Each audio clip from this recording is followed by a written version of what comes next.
মাথা উঁচু করে দাঁড়িয়ে রয়েছে কারখানার চিমনি। গায়ে টাটকা ছাইয়ের পুরু আস্তরণ বলে দেয় কিছুদিন আগেও সচল ছিল এই কারখানা।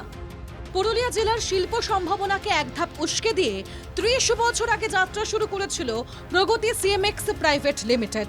১০০০ টনের মতো সিমেন্ট উৎপাদন হতো এখানে।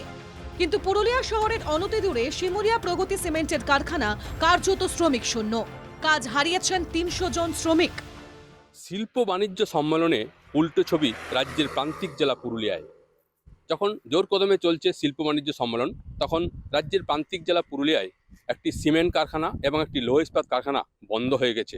একসময় এই সিমেন্ট কারখানা থেকে উৎপাদিত সিমেন্ট বিভিন্ন সরকারি প্রকল্পে লাগানো হতো, কিন্তু কারখানার মালিক জানিয়েছেন যে সরকারি আধিকারিকদের উদাসীনতায় আর তারা সিমেন্ট তৈরি করতে পারছে না। কয়েক বছর ধরে দেখছি আমাদের যে মার্কেটিংয়ে মানে যে যতগুলো সরকারি প্রকল্প, যেটা ডিস্ট্রিক্টে অনেক কাজ হচ্ছে সরকারি, তাতে সিমেন্ট আমাদের লোকাল সিমেন্টকে কোনো প্রিফারেন্স দেওয়া হয় না।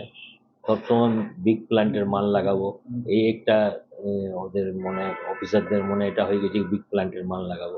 আমাদের সিমেন্টটা গুণমানে কোনো জায়গাতে কমই নেই। ডিসেম্বরে পুরুলিয়া জেলা শিল্প দপ্তরে বসেছিল ক্ষুদ্র ও অতি ক্ষুদ্র শিল্পের উদ্যোগপতিদের নিয়ে ওয়ার্কশপ। কিন্তু লাভের অভাবে যে একের পর এক কারখানা বন্ধ হচ্ছে তা জানা নেই জেলা শিল্প দপ্তরের আধিকারিকদের। তিনি বন্ধ সংস্থার বাজার ধরার কৌশলের দিকেই আঙুল তুলেছেন। মার্কেটিং এর বিভিন্ন অ্যাভিনিউ আছে। মার্কেটিং একটা যে যার হচ্ছে পলিসি আছে, কিভাবে মার্কেটিং করব, হ্যাঁ, সেটা তাদেরকে তো করতে হবে। মার্কেটিংটা লার্জ ইন্ডাস্ট্রিকে, তো মাইক্রো লেভেলের ক্ষেত্রে আমরা মার্কেটিং ওপেন টেন্ডার ছিল না, এখন তো ওপেন টেন্ডার করেছে, অনলাইনে টেন্ডার আছে, তো যে যেরকম বিড দিবে সে সেরকম ধরবে। তো জেলা পরিষদের সভাধিপতি নিবেদিতা মাহাতো জানিয়েছেন, বন্ধ হতে বসা সংস্থাগুলিকে কিভাবে সাহায্য করা যায় তা তারা খতিয়ে দেখছেন। প্রথমত কথা হচ্ছে কমিউনিকেশন গ্যাপ আছে। তারাও যদি যোগাযোগ করতো তবে অবশ্যই আমরা এটা ভেবে দেখতাম।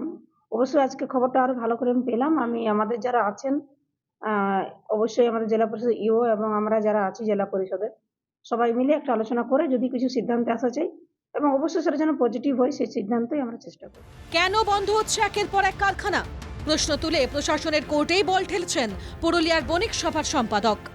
সেটা তো একটা চিন্তার বিষয় আছে। কয়েকটা ইন্ডাস্ট্রি যেমন প্রেস্টিজ, তারপর প্রগতি, ওগুলো কদিনে আমরা দেখলাম বিগত লাস্ট টু ইয়ার্সের মধ্যে বন্ধ হয়ে গেছে। এটা প্রশাসনকেই দেখতে হবে যে ওদের কি ফ্যাসিলিটিস দরকার আছে বা কি কারণে তারা শাটডাউনে আসছে। যদিও কারখানা বন্ধে তৃণমূল পরিচালিত রাজ্য সরকারের দিকেই আঙুল তুলেছে বিজেপি। বিভিন্ন যে শিল্পগুলো আমাদের ছিল সেই শিল্পগুলো বন্ধ হতে চলেছে।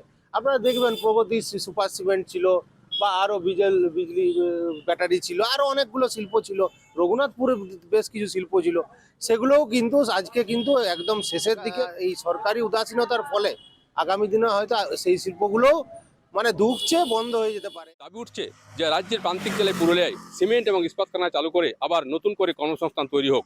পুরুলিয়া থেকে বুদ্ধদেব পাত্রের রিপোর্ট, NK TV বাংলা।